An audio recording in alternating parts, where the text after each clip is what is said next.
DoorDash drivers, here's how to work smarter and not harder. Quit wasting your time and start making some more money now. Alright, so some people think it's inevitable, robots are going to take over, so trying to get on their good side. I hit up ChatGPT. Yo, what's good, ChatGPT? And I asked him, what's the top 5 tips for DoorDash drivers? You might be surprised by their answers. They actually gave me 5 tips, which I pretty much agree with. So I made a list. I'm going to show you the list now. I'm going to blur them all out, and I'll reveal them one by one. Alright, so let's get right into it. I don't want to waste y'all time. Time is money. So the first thing ChatGPT suggests y'all do to have a better experience on DoorDash is only take orders that pay well, obviously. So what does that mean? That means you want to go for $1.50 to $2 per mile. So if you're getting paid $8, ideally you only want to go 4 miles. That'll be $2 per mile. If you can't get $1.50 per mile, my minimum threshold is $1 per mile. If it's less than $1 per mile, it's not worth it in my opinion. But as long as you're making $1 per mile, that'll be manageable. So if it's $8, 8 miles, that's the minimum threshold. Just make sure you're not delivering to the middle of nowhere. You're going to want this order to bring you to another area that has a good amount of restaurants, so you could hopefully get a follow-up order without having to waste too much time relocating.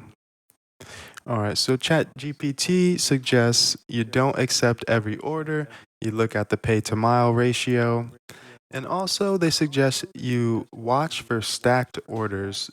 They recommend you look for stacked orders that are from the same restaurant because it helps save time as opposed to 2 different restaurants.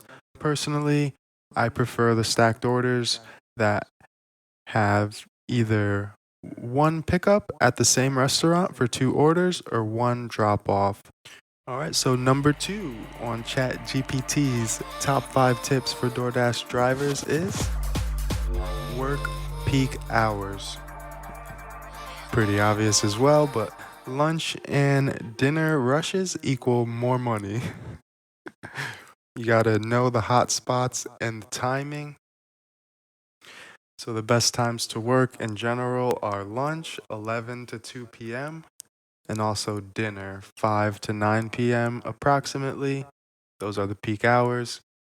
You're going to want to stay near busy restaurant clusters, which means like 10 or 20 restaurants within a 5-mile radius, at least, if not more. Instead of driving around aimlessly, less mileage equals more profit. Make sure you're aware of the wear and tear and the expenses you're going to have to pay to upkeep your vehicle. All right, those are the first 2. Some good advice to start off. Now, number 3 is log your miles for huge tax savings. You're going to want to track mileage and expenses. For tax time, you could either do the mileage deduction or the expenses. Personally, I do the mileage deduction. In order to do this, you have to keep mileage logs, keep track of your mileage. That's pretty easy to do with apps like Stride or Gridwise. Personally, I use Driver's Note. It's pretty simple. You just click Start Tracking once you start your shift. Once you end your shift, you click Stop Tracking, and it'll keep track of all your mileage for that work shift. So when it becomes tax time, you'll have the proof if you ever get audited or anything. That saves me hundreds every year just tracking my mileage and using the mileage deduction come tax time. Alright, so number 4 is use hot bags and gear for smooth deliveries. You're going to want to make sure you're using the right gear.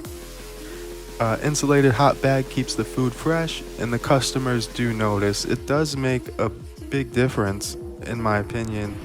I've done deliveries that were about 15-20 minutes, kept the food in the hot bag, and I'm surprised once I open the hot bag, take the food out, how hot it still is. So I'm sure once the customer gets it and still feels the heat coming off the bag, they do appreciate that.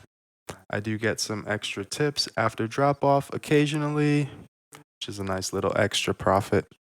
So besides the hot bag, you're gonna want a good phone mount. You're gonna want an extra charging cable, and also consider a light for night deliveries, just to make the job easier. Some people get like visors with lights on them. You could use your flashlight on your phone. Most of the time, I just use my flashlight on my phone. All right, and number 5 on ChatGPT's top 5 tips for DoorDash drivers is decline bad tips and multi-app for more orders. Now, this is pretty straightforward and obvious, but you'd be surprised. Some people don't really consider all these things and take advantage and maximize their earnings and time. So you're going to want to work smart and not hard. Decline low paying bad tip orders or long distance orders unless they bring you to a hot spot.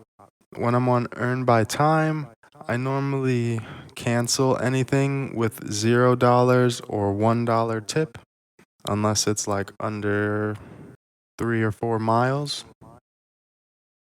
To check the customer tip, you're going to want to click the circle on the top left-hand side of the screen, and it'll bring up a more detailed screen, and then it'll say this offer, and it'll show the customer's tip there when doing earn by time. Check out my video, How to Avoid Low Tips on DoorDash. I believe that's the title, to go deeper into that. And also, to work smart and not hard, you're going to want a multi-app if your market is slow, if possible.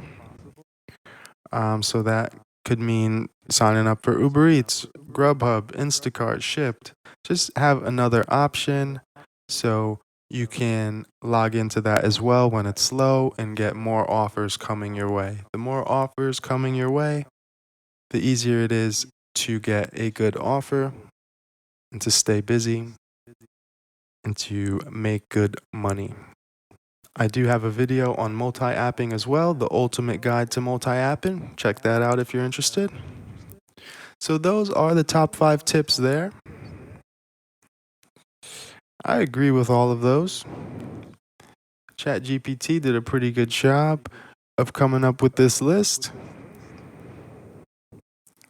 They even came up with this graphic as well. It's been a busy week, so teamed up with ChatGPT for this video here. Thanks for watching. I hope these tips help you make more money while dashing.